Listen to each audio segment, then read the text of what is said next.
ओम नमः शिवाय। जय श्री मंगल। देखिए, सोमवार का विशेष दिन आ गया ही और ये दिन समर्पित होता है भगवान भोलेनाथ को।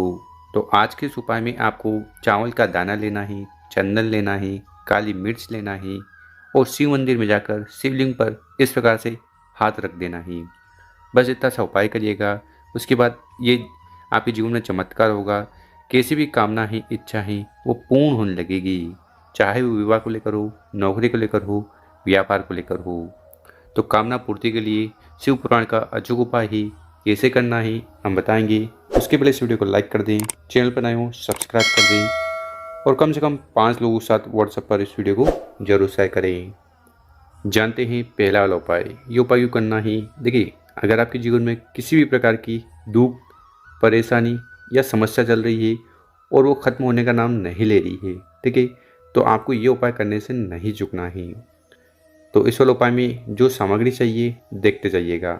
सबसे पहले आपको चंदन ले लेना है। कितना? मात्र 1 चम्मच। ठीक है, कौन सा चंदन? स्क्रीन पर देखिए, लाल चंदन। इसी के साथ जो अगली सामग्री है वो है काली मिर्च। कितनी काली मिर्च की ज़रूरत है?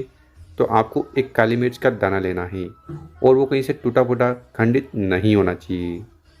इसी के साथ जो अगली सामग्री है वो है चावल। तो इस प्रकार से आपको एक अक्षत का दाना, चावल का दाना भी ले लेना है। और आखिरी में जो सामग्री है वो है तांबे का लोटा। तो आपको इस प्रकार से तांबे का लोटा लेकर उसमें आपको अपने घर से, किचन से शुद्ध जल भर लेना है। जल भर लिया, उसके बाद जो भी हमने सामग्री बताई है, काली मिर्च, चावल और चंदन, ठीक है, इन तीनों सामग्री को इस जल के लोटे में सम्मिलित कर लेना है, मिला लेना है। और फिर इन बताई गई सभी सामग्री को लेकर देवों के देव महादेव जी के मंदिर चले जाना। किसी भी समय इस उपाय को कर सकते हो। मंदिर में पहुंचकर आपका चेहरा उत्तर दिशा की तरफ होना चाहिए, क्योंकि जितने भी देवता ही, देवियाँ ही, उनकी दिशा उत्तर दिशा ही। तो आप इस दिशा में मुंह रखकर बैठ जाना ही और करना क्या ही, जो आपके पास तांबे का लोटा ही जिसमें आपने सभी सामग्री डाली थी, उस तांबे के लोटे को उठाना ही और विशेष तरीके से जल को समर्पित करना ही। सबसे पहले थोड़ा जल समर्पित करना ही गणेश जी के स्थान पर, फिर थोड़ा जल समर्पित करना ही माता अशोक सुंदरी वाली जगह पर, फिर थोड़ा जल समर्पित करना ही भगवान कार्तिकेय के स्थान पर। आखिर इसके बाद थोड़ा जल समर्पित करना ही माता के हर्ष कमल पर, पार्वती माता के स्थान पर, और आखिरी में पूरा जल शिवलिंग के ऊपर उड़ेल देना, समर्पित कर देना, पंचाक्षर षडाक्षर मंत्रों का स्मरण करते हुए। ठीक है, तो इस प्रकार से जल समर्पित कर देना और उसके बाद बैठकर भगवान भोलेनाथ, गणेश जी से और उनके परिवार से प्रार्थना निवेदन कर लेना ही कि आपके जीवन में आ रहे जितने भी विघ्न हैं, समस्या हैं, परेशानियाँ हैं, उन्हें जल्द से जल्द समाप्त करें। तो गुरु जी द्वारा बताया गया पहला वाला विशेष उपाय ही, इस उपाय को सोमवार वाले दिन जरूर कर लेना। अब जानते हैं गुरु जी द्वारा बताया गया दूसरा वाला उपाय। विशेषकर ये उपाय आपकी हर प्रकार की कामना, इच्छा पूर्ण करेगा। ये अगर आपके कोई कार्य है जो सिद्ध नहीं हो पा रहे हैं, बन नहीं पा रहे हैं, अड़चन आ रही है, उन्हें भी पूर्ण करेगा। यहाँ तक कि गुरु जी कहते हैं कि अगर आपने 16 सोमवार कर लिए, प्रदोष के जो व्रत हैं वो कर लिए, पशुपतिनाथ व्रत कर लिया, फिर भी अगर भगवान भोलेनाथ नहीं सुन रहे हैं तो इस उपाय को करने से नहीं चूकना ही। तो ये इतना अद्भुत उपाय है। अब इस वाले उपाय में क्या सामग्री की जरूरत है? हर बार की तरह बेलपत्र ले लेना, क्योंकि बेलपत्र भगवान भोलेनाथ को प्रिय है। एक बेलपत्र लेना जो कहीं से टूटा फूटा खंडित ना हो। अगर बेलपत्र नहीं भी मिले तो शिव मंदिर जाना, शिवलिंग पर चढ़ा हुआ बेलपत्र उठाना, शुद्ध जल से धोना और उपाय में उपयोग कर लेना। इसी के साथ जो अगली सामग्री है वह है शहद। कितना शहद? तो मात्र 1 चम्मच शहद आपको इस वाले उपाय के लिए चाहिए होगा। इसी के साथ जो अगली सामग्री है वो है तांबे का लोटा। तो इस प्रकार से तांबे का लोटा लेना और उसमें आपको अपने घर से, किचन से शुद्ध जल भर लेना। देखिए, एक चीज़ का ध्यान रखना, अगर आप तांबे के लोटे में जल ले जा रहे हो तो कोई दिक्कत नहीं, और आप तांबे के लोटे में दूध नहीं ले जा सकते हैं, क्योंकि बहुत सारे लोग क्या करते हैं कि तांबे का लोटा लेते हैं, उसमें जल प्लस दूध मिला लेते हैं। तो ऐसी गलती आपको नहीं करनी है। अगर आप दूध का अभिषेक करने जा रहे हो तो जल और दूध मिला सकते हो, पर काई में? स्टील के लोटे में, तांबे के लोटे में नहीं। तो इस बात का आपको विशेष ध्यान रखना है। और फिर इन बताई गई सभी सामग्री को लेकर महादेव जी के मंदिर चले जाना। सुबह शाम इस उपाय को कर सकते हो। मंदिर में पहुंचकर सबसे पहले हर बार की तरह आपका चेहरा उत्तर दिशा की तरफ होना चाहिए। तो इस वाले उपाय में सबसे पहले करना क्या है, आपके पास जो तांबे का लोटा है उस तांबे के लोटे को उठाना ही और धीरे धीरे कर पूरा पूरा जल शिवलिंग के ऊपर उड़ेल देना ही, समर्पित कर देना ही।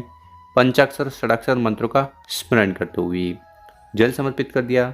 उसके बाद क्या करना है, हमने आपको जो शहद बताया था उस शहद को अपनी अनामिका उंगली में लेना है। स्क्रीन पर देखिए, ये है अनामिका उंगली। इस अनामिका उंगली में शहद लेना है और बेलपत्र की जो बड़ी पत्ती है, यानी कि जो शिवजी का रूप है, ठीक है, उस बेलपत्र की बड़ी पत्ती पर अच्छी तरह से आपको शहद लगा देना है, शहद का लेपन कर देना है।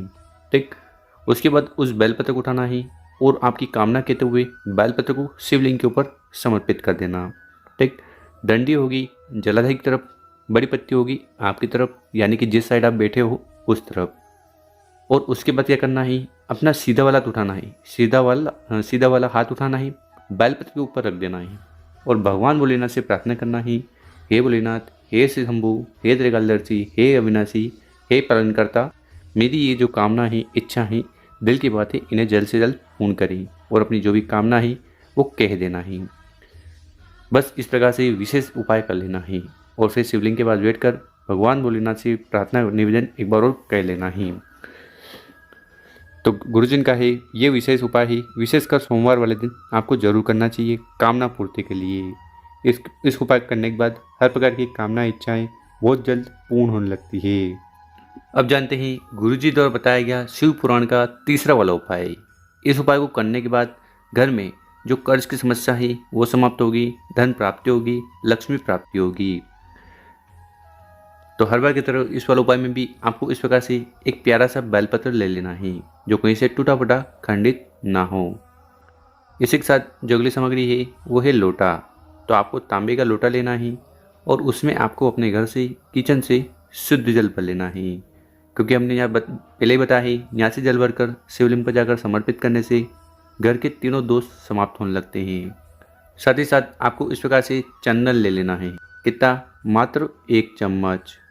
और इन सभी बताई गई सामग्री को लेकर महादेव जी के मंदिर चले जाना। विशेष इस उपाय को सुबह करोगे तो सर्वोत्तम होगा। मंदिर में पहुंचकर आपका चेहरा उत्तर दिशा की तरफ होना चाहिए। सबसे पहले जो भी पूजन पाठ करनी है वो कर लीजिएगा।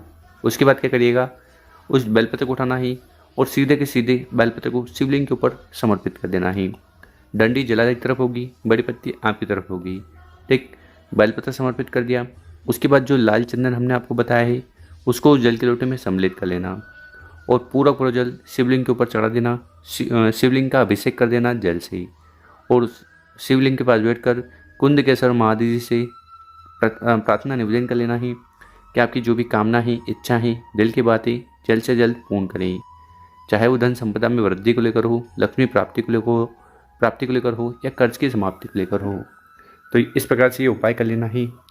साथ ही साथ जो बेलपत्र आपने शिवलिंग के ऊपर समर्पित किया है उसको प्रसाद के रूप में मांग लेना है भगवान भोलेनाथ से कि ये प्रसाद के रूप में मैं बेलपत्र घर पर ले जा रहा हूँ या ले जा रही हूँ। और फिर आपको घर पर चले जाना है और आपके घर पर जहाँ पर भी अलमारी हो, अलमीरा हो, ठीक है, उस अलमारी में आपको उस बेलपत्र को रख देना है। और इस उपाय को करने के बाद माता लक्ष्मी का आपके घर में वास होगा, धन दान से जुड़ी समस्या समाप्त होगी, कर्ज भी खत्म होने लगेंगे। तो गुरु जी द्वारा बताया बहुत ही अचूक उपाय है, इस उपाय को भी जरूर करिएगा। मेरे प्यारे दोस्तों, अगर आपको वीडियो अच्छी लगी हो इस वीडियो को 5 लोगों के साथ व्हाट्सएप पर शेयर करें, लोगों की मदद करें, भगवान भोलेनाथ आपकी मदद करेंगे। ओम नमः शिवाय।